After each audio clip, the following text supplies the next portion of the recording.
Good morning children. जैसा कि हमको पता है कि कोरोना महामारी हमारे देश ही नहीं बल्कि दुनिया के सभी भागों को परेशान कर रहा है और इससे बचने के लिए स्वास्थ्य विभाग, राज्य सरकार, केंद्रीय सरकार तथा विभिन्न संस्थाओं के द्वारा जो सुझाव और अपील किया जा रहा है उसको मानना है और हमको अपने घर में रहना है, घर से बाहर नहीं जाना है। और साथ साथ तुम देख रहे हो कि मैं खुद एक मास्क लगा के, हाथ में ग्लव्स लगा के, डिटॉल, सैनिटाइज़र का प्रयोग कर रहा हूँ क्योंकि ये हमें स्वस्थ रखेगा। और इस स्वस्थ रहने के लिए हमें और भी कुछ क्रिया करने पड़ेंगे जिससे हम किसी प्रकार के रोग में नहीं फंसेंगे। तो क्या क्या करना पड़ेगा? पहला तो प्रतिदिन उठकर 2 मिनट का ध्यान जिसे इंग्लिश में मेडिटेशन बोलते हैं, सांसों का कसरत जिसे प्राणायाम बोलते हैं, और तीसरा एक्सरसाइज यानी आसन। बच्चों, इन सभी चीज़ों को करने से हम बिल्कुल स्वस्थ रहेंगे और हमारा मन, हमारा शरीर सब अच्छा होगा। तो सबसे पहले हमें इन बातों का ध्यान रखना है कि ध्यान कैसे करेंगे। ध्यान के लिए हमें सबसे पहले इस बात का ध्यान रखना है कि 2 मिनट से 5 मिनट अपने बाएं हाथ को नीचे रख के, दाएं हाथ उस ऊपर रख के, आंख को बंद करने से पहले इस बीच में अपने मन को केंद्रित करना है। ध्यान का मतलब, मेडिटेशन का मतलब है तन और मन को एकाग्र करना, जोड़ना। और जब हम ध्यान करते हैं तो मन में बहुत सारा ख्याल आने लगेगा, उसको आने देना चाहिए और अपने आप को एक जगह फोकस करना चाहिए। या आप उगते हुए सूरज का ध्यान कर सकते हैं। जैसे मैंने आंख बंद किया और अपने आप को कुछ देर के लिए शांत होके अपने 2 आईब्रो के बीच में अपने मन को फोकस करने की कोशिश कर रहा हूं।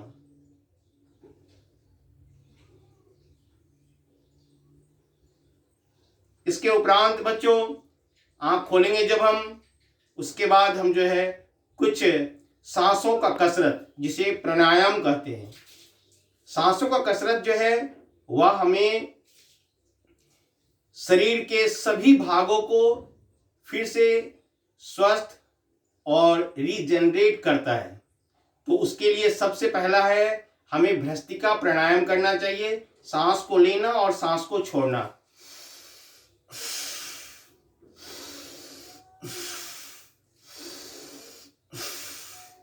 ये प्राणायाम भ्रस्तिका है। उसके बाद हमें कपालभाति करना चाहिए। कपालभाति क्रिया जो है वह शरीर को बिना हिलाए अपने ही पेट से पेट में मारना। कैसे? ऐसे।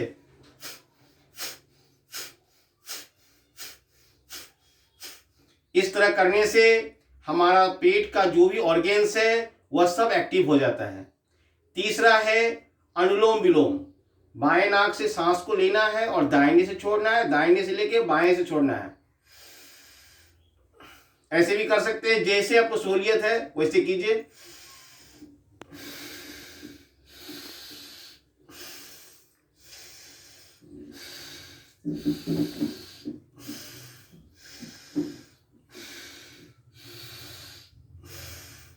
इसके बाद हमें उद्गीत और भ्रामरी प्राणायाम करना है। तो पहले भ्रामरी करने के लिए हमें आंख बंद करके भौरा के तरह गुंजन करना है। फिर उद्गीत में हमें ओम का उच्चारण करना है। मैं 2 मिनट में दिखाता हूं करके। आंख बंद किया, ऐसे रखा, कान को बंद किया और गुंजन करूंगा।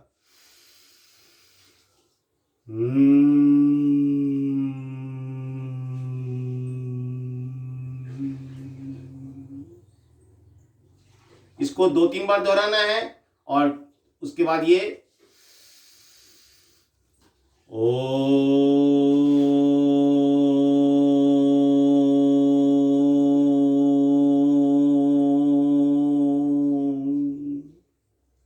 इसे भी 2-3 बार दोहराना है। उसके बाद हाथ को ऊपर ऐसे घर्षण करके अपने आँख को ऐसे रखते हुए खोलना है। इसके बाद बच्चों कुछ योगा है जो करना चाहिए। मैं खासकर 2-3 योगा के बारे में ही बोलूँगा। जो मैं सबसे पहला कर रहा हूँ, ये खाने के बाद का एक आसन है। इस पोस्चर में बैठना चाहिए सीधा, दिन का खाना हो रात का खाना हो। इस आसन को वज्रासन कहते हैं। इससे हमारा खाना जो है वो पचता है, कब्ज नहीं होता है और हमें हल्का लगता है, शरीर हमारा ठीक रहता है। इसके बाद हमें इसी आसन में एक मंडूक आसन है जो कब्ज, गैस, डायबिटीज सब के लिए अच्छा है। सबसे पहले बाएं हाथ को नाभि पे रखना है, फिर दाहिने हाथ को उसके ऊपर रखना है, सांस खींच के और सांस को छोड़ते हुए आगे की तरफ झुकना है। इसे भी 2-3 बार करना चाहिए। मैं एक ही बार करूंगा यहाँ पर।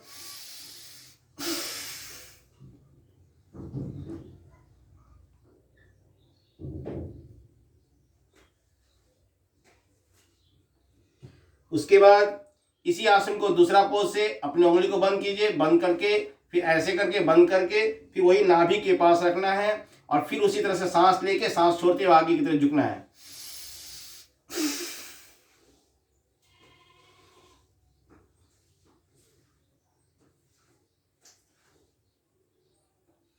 इस तरह से उठना है। उसके बाद पेट के लिए ही और एक आसन है जो उसको नौकासन बोलते हैं। ऐसे सो जाना है और नौका की तरफ दोनों तरफ से हमें ऐसे करके उठाना है।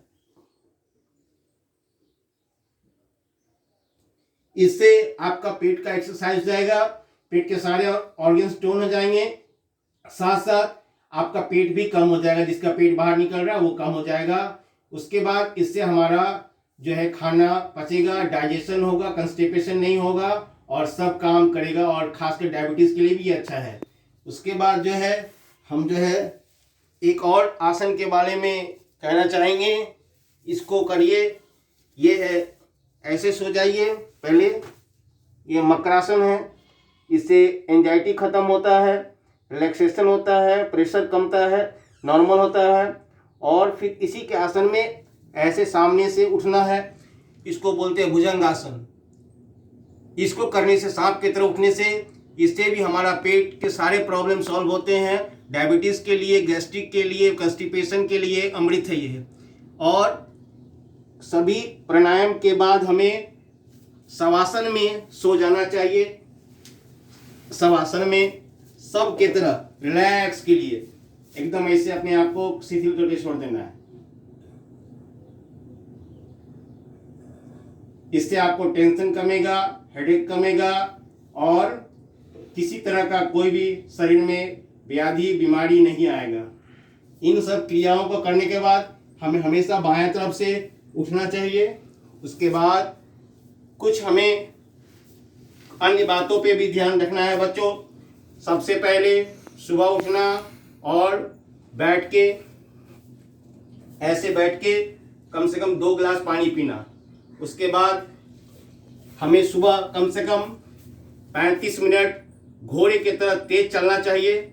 उसके बाद जो है तब जाके हमको नहा धोआ के अपना अन्य क्रिया करना चाहिए। खाना वाना खाने के बाद हम भी वज्रासन में बैठ सकते हैं।